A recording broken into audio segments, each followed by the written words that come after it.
Hi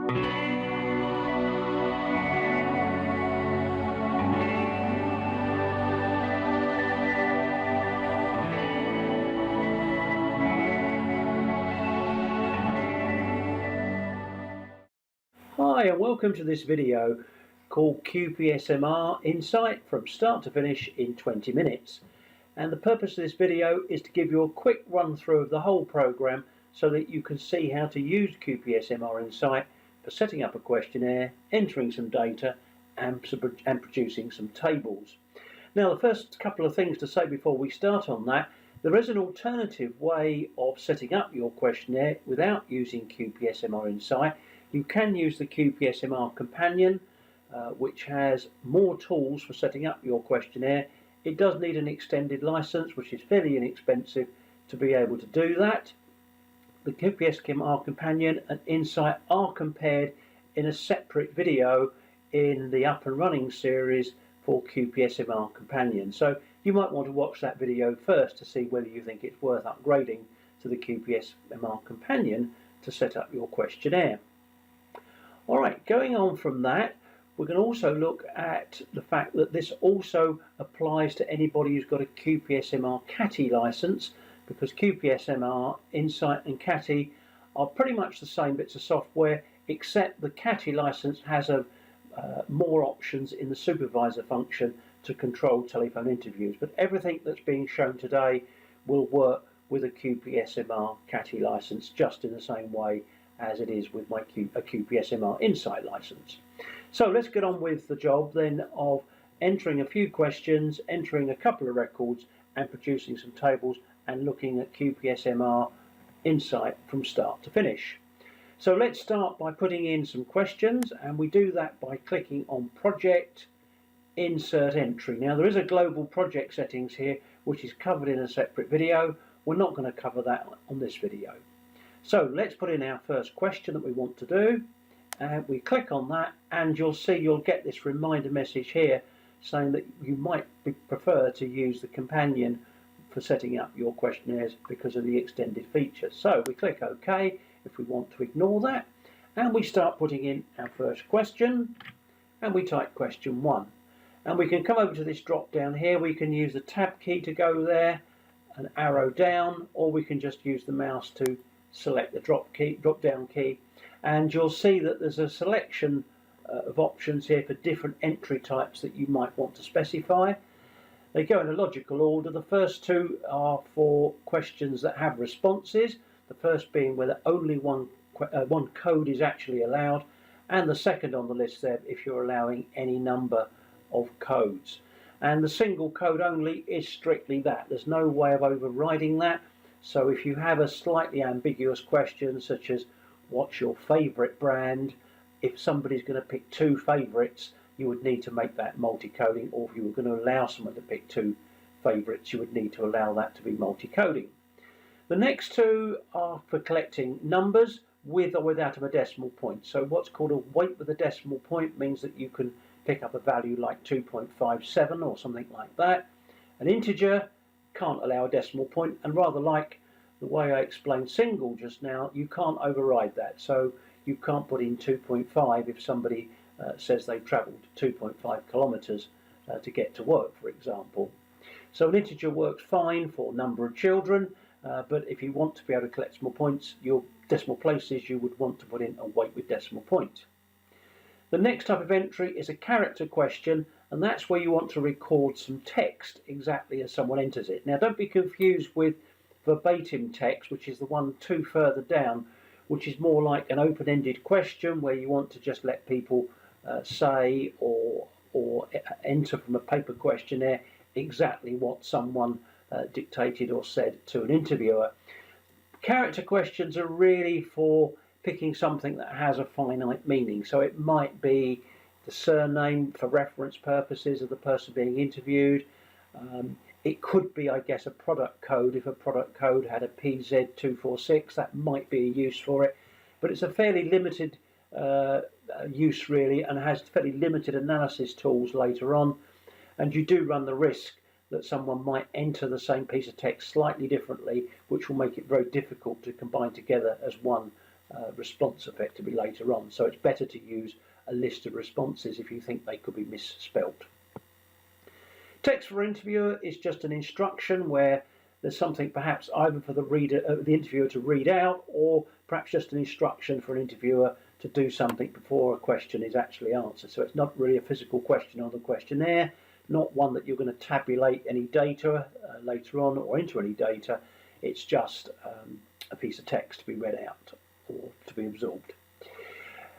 Verbatim question text we've already covered. That's for an open-ended question where you want to record exactly what someone says. In that particular case, there's tools within QPS covered in a separate video which will allow you to code that data to close responses so that, for example, people who mention the colour of the packaging can be put together regardless of whether they said red, blue or green.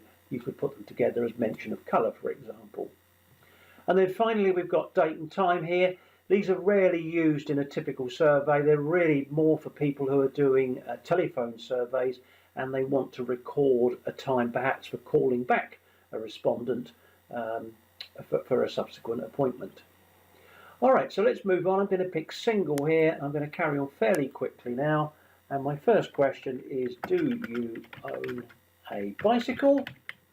And we've got various options. Again, these are covered in much more detail in other videos. We're going pretty much quickly from start to finish here. So let's click on responses to this question and just type in yes and no. And as I type in each response, you'll see that it appears in this bottom window or panel down the bottom here. Again, there's a lot of options that I can apply to each of the responses. Again, they're covered in separate videos. Alright, so that's my first question. Do you own a bicycle? And I'm going to click OK. And I'm now going to ask how many times per week they ride their bicycle. So let's go to question 2. It's another single question. I could just tap a key across here and type S for speed. How often do you use your bicycle? And the responses here might be every day, most days, at least once a week, at least once a fortnight, once a month, and less often. And perhaps don't know at the bottom there, for people who don't know how often they use their bicycle. Alright, so they're the responses to that question. Now, there's something I want to do here additionally to this question. I only want to ask this question of people who said yes at question 1, because there's no point asking them if they said no, or they could borrow a bicycle, but let's assume that's not what we want to ask here. So I'm going to apply a filter here, and I can do that by clicking Filters, apply a question filter. If there are any filters already defined, they would appear as a list here. Of course, this is only the beginning of a new questionnaire, so it will be a new filter. Give the filter a name, so I'm going to call it FQ1, and I can either use syntax to describe that filter, which will be response 1, question 1, or I can use a menu. So I could click Insert, question 1, and it's actually picked the first question or the only question, and yes there, but I could switch that. And indeed I could pick a range of answers here, or the negative of that, and so on. So there's various things that I could select, but I actually want people who said yes at question 1. And you can see yes appears down here, which is a good confirmation. And I can change that text to say all who own a bicycle, if I wish, and that will save that. Now I could also do that through syntax, and you can learn a shorthand syntax rather than having to click through menus to describe that filter. Let's click OK. Now I need to remember to click to apply that filter to this entry. You can see there's a reverse of that as well. If I wanted people who didn't own a bicycle, I could do an apply not filter, but I want to apply the filter as I've just set it up.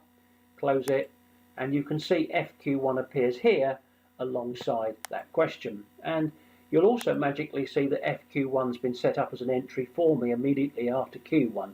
And indeed there is an option to say project insert a filter, and then you apply that filter to question 2 if you want to work in that particular way. Alright, let's progress then to the third question. I'm going to go at pretty much full speed now. I'm going to leave this as a multi-response question. Which of these magazines do you read? Go to responses, On Two Wheels, Cycling Today, My Bike,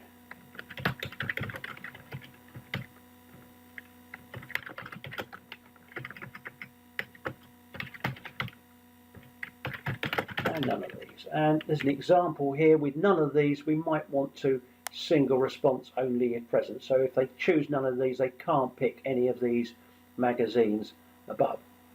Okay, and that's got that question in. Now let's ask an integer question. So we go question 4, switch it to an integer. How many bicycles have you owned in the last 5 years? And with an integer, there's no responses, so you can see that's been masked out.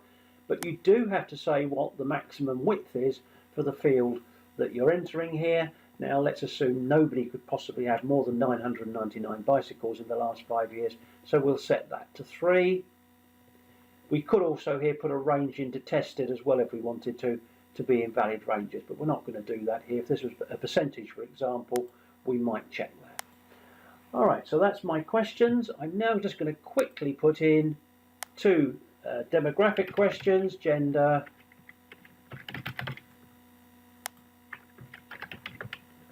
so that's that question in there, and I'm going to do age group as well.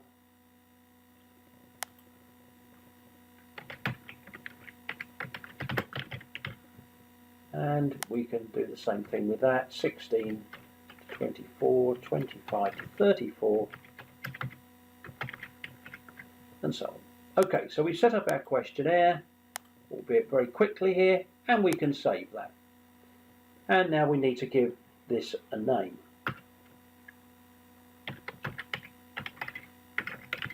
Call it my questionnaire and save it. Alright, so that's my questionnaire prepared. We now want to go on to the next stage, which is data entry. Now there's a test mode for data entry, so you can see what it looks like and perhaps check things like your routing and that all the questions that you expected to be there were present. There's also an option here that you can create a questionnaire so that you can produce a printable form of the questionnaire with all of the instructions that you've applied, such as the filters, the none of these and so on, so you can create a questionnaire. But let's go straight on to doing data entry now. Let's open a data window. It tells me there's not many ZZ entries. ZZ entries are entries that pick up information automatically by who's entering the data, the time of the interview, and so on. They're covered again in separate videos. So let's proceed. Let's pick a data file, my questionnaire.ask. And now we can carry out some data entry. So I'm going to add a new paper questionnaire. I'm at number 1, and I can use the keypad to go through with a paper questionnaire. So if I just type a 1 on my keyboard, it will go to the next question. If I now type a 3, it will go on to the next question. Now with a multi-response question, you'll see the word multi appears here. If I want more than one answer, I use the / key to hold it at that particular question. So if I just wanted my bike, I would type a 3 and it would move on to the next question. If I wanted 3 and 4, I would hit the / key first, then type 3, then type 4, and then hit the enter key to move on to the next question. Now you could also use the mouse as well, so you could here at question 4 say that you've owned 10 by using the mouse, as I am here, but again you could use the keypad. And of course at those response questions as well, like mail, I could also use the mouse here if I wanted to, rather than using the keyboard. And this time I'm going to use the keyboard and save my questionnaire. On to the next questionnaire. Let's time I'm going to say no to this question. And you can see question 2 is masked out and it's jump question 2. Pick 3 answers here. 2, 1, 2. And I'll just do one more questionnaire.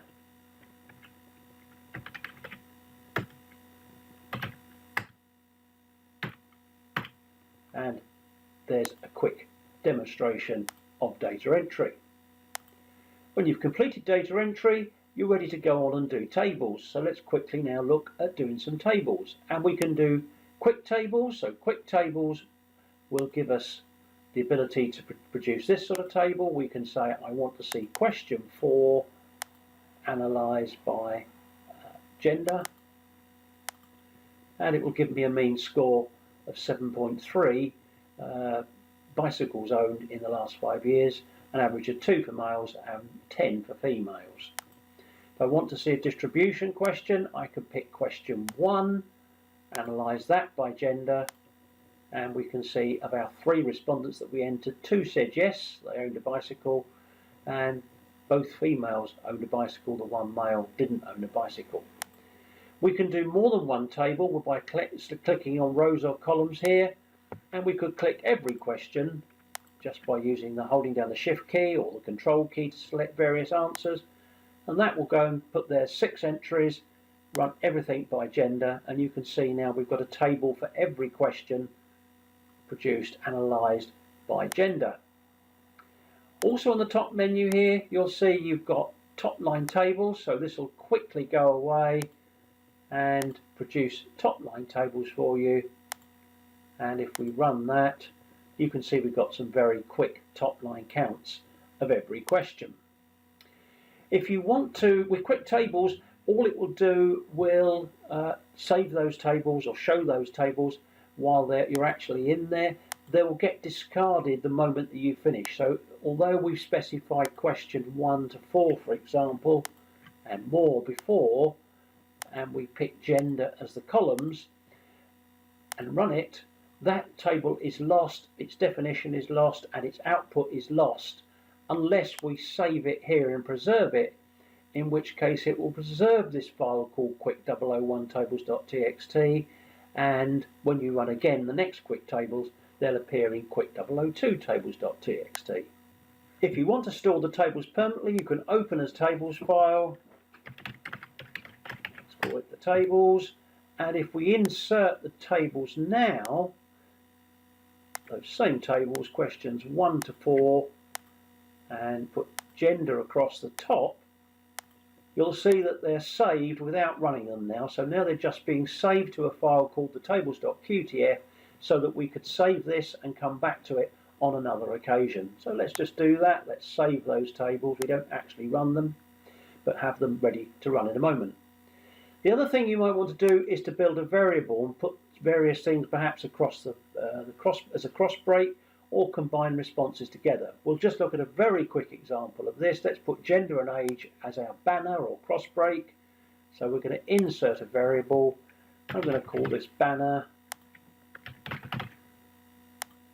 and I could block insert gender, block insert age, and now I've got a variable called banner that's got gender and age on it, and I can just do some editing here so that I get headers,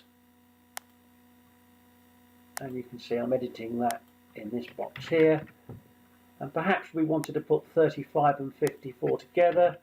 We could use some syntax or a selection to do that, and delete the 55 plus, and perhaps just edit that so that appeared as 35 plus. So we can use the questions or that have been set up originally in a variable and put them together, or we can combine individual codes together from one or more questions in a banner. Again, this is covered in much more detail when we get to looking at defining variables. So let's go back, let's save that now, go back to our tables that we set up just now, called the tables. Here they are. Now let's put in a table using that banner that we just specified. So we can go table, insert a standard table again.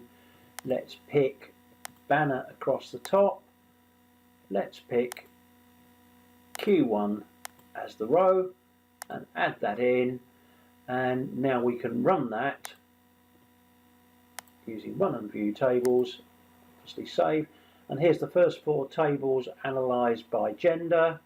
And if we scroll down, we'll come to question 1, analysed by my banner of gender and age there.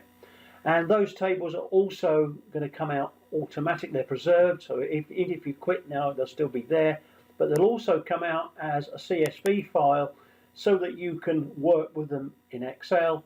And indeed, there's another video in the series up and running that shows you how you can easily get those percentages or figures into an Excel or PowerPoint chart, but that's in another video.